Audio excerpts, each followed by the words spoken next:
బులెటిన్లో డీటెయిల్ చూస్తే తెలంగాణ సీఎం రేవంత్ రెడ్డి ఢిల్లీకి బయలుదేరారు. సీఎం రేవంత్ రెడ్డి వెంట పలువురు మంత్రులు ఉన్నారు. నిన్న రాత్రి సాగునీటి పారుదల శాఖ మంత్రి ఉత్తమ్ కుమార్ రెడ్డి ఢిల్లీకి చేరుకున్నారు.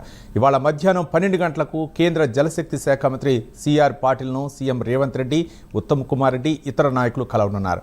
ఏపీ సర్కార్ నిర్మించాలని చూస్తున్న గోదావరి బనకచెర్ల ప్రాజెక్టుపై కేంద్ర మంత్రి సిఆర్ పాటిల్తో చర్చించనున్నారు. ఈ ప్రాజెక్టు నిర్మిస్తే తెలంగాణకు జరిగే నష్టాన్ని కేంద్ర మంత్రికి వివరించనున్నారు.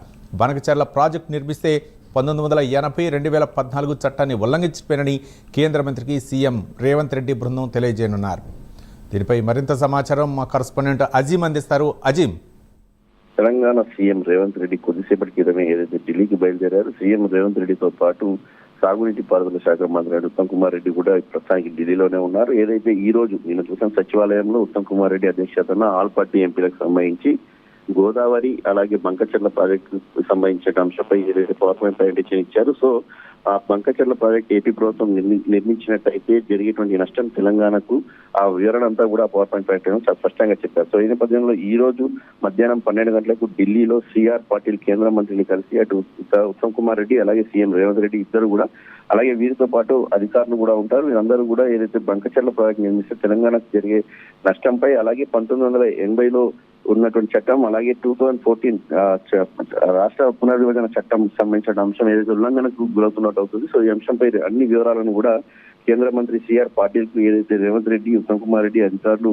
పూర్తి స్థాయిలో ఒక రిపోర్ట్ ని కూడా అందించనున్నారు. అందించి దీనికి సంబంధించి ఎలాంటి పర్మిషన్స్ కూడా ఏపీ ప్రభుత్వానికి బంకచెర్ల ప్రాజెక్ట్ సంబంధించిన విషయంలో ఇవ్వకూడదని చెప్పి ఏదైతే కేంద్ర మంత్రిని కూడా కోరుతారు. గతంలో కూడా అనేక సార్లు కోరారు. సో అప్పుడు ఏపీ ప్రభుత్వం ఎలాంటి డిపిఆర్ కానీ ప్రతిపాదన కానీ ఇంకా కేంద్రానికి పంపలేదని చెప్పి కూడా అప్పుడు ఉన్నటువంటి కేంద్ర మంత్రులు చెప్పారు. సో ఈ నేపథ్యంలో ఇప్పుడు దీనికి సంబంధించి ఒక ప్రతిపాదన కూడా ఏపీ ప్రభుత్వం పంపించినట్టు తెలిసింది. సో ఈ నేపథ్యంలోనే తెలంగాణ ప్రభుత్వం కూడా అలర్ట్ అయ్యి ఆ పర్మిషన్స్ ఇవ్వకూడదు అని చెప్పి గోదావరి మీద నిర్మించినటువంటి బంకచెర్ల పర్మిషన్స్ ఇవ్వకూడదు అని చెప్పి అటు ఏదైతే కేంద్ర మంత్రి సిఆర్ పాటిల్ ని కలిసి కోరున్నారు. సో ఈ సమావేశం తర్వాత రేవంత్ రెడ్డి 2 రోజుల పాటు ఢిల్లీలోనే ఉంటారు. 2 రోజులు ఢిల్లీలో ఉండి అక్కడ ఉన్నటువంటి ఏఐసీసీ అగ్రనేతల్ని కలుస్తారు. కలిసి ఏదైతే పిసిసి కార్యవర్గానికి సంబంధించినటువంటి వర్కింగ్ ప్రెసిడెంట్లకి ఇంకా డిక్లేర్ చేయలేదు. ఆ అంశంతో పాటు నామినేటెడ్ పదవులకు సంబంధించిన అంశంపై కూడా కేసీ వేణుగోపాల్ ఖార్గేని కలిసి మాట్లాడే అవకాశం కూడా ఉండేటువంటి. అలాగే ఈ రోజు ఏదైతే ఇంగ్లాండ్ మాజీ ప్రధాని టోనీ బ్లేయర్ ని కూడా కలిసి ఏదైతే పెట్టుబడులకు సంబంధించిన అంశంపై కూడా సీఎం రేవంత్ రెడ్డి ఆయనకు ఒక చర్చించేటువంటి అవకాశం కూడా కనిపిస్తుంది. సో ఓవరాల్ గా ఈ 2 రోజుల పాటు సీఎం రేవంత్ రెడ్డి ఢిల్లీ